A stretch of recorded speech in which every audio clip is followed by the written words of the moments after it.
Welcome to my YouTube channel.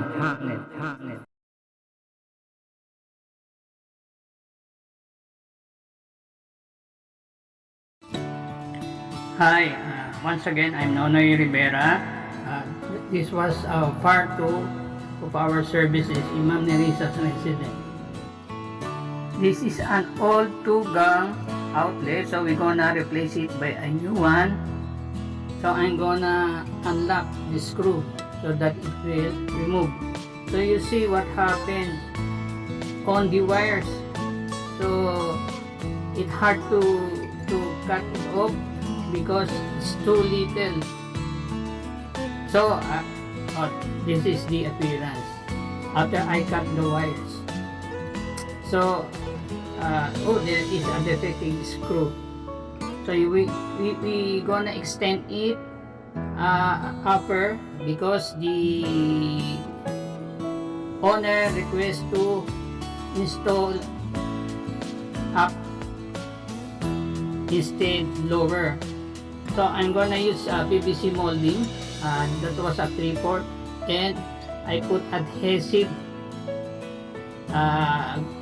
glue so that it will mount properly, and this box, PVC box, as considered as a outlet box.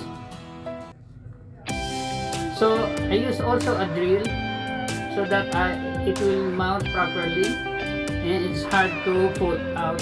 Once the plug you pull, it will not affect the box. So I drill the two holes. So that one. So I put electrical tape for the PVC molding so that it will glue harder, so it will not fall down. So maybe 5 minutes it will be hard to glue and mount it properly. So this is our box. So I installed it. So that one, you see, I installed it. So this is a new outlet that we buy in the store. So that was a 2-gang outlet. So I'm gonna remove the plastic, the cover, so that I will do installation. So that one.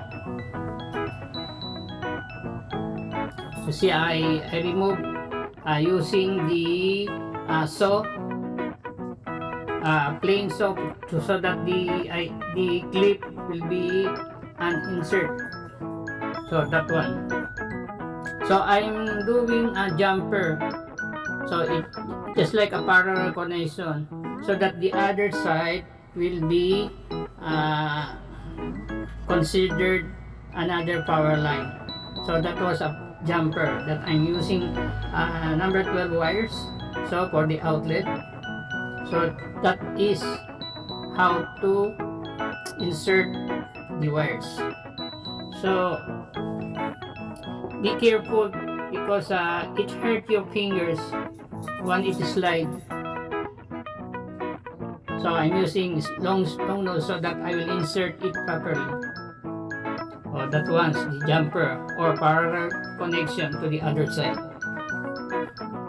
So that was a complete jumper.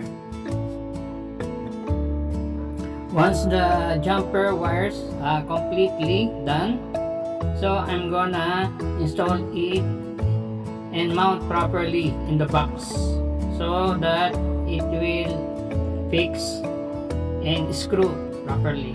So that was a number 12 wires that I use for this outlet extension.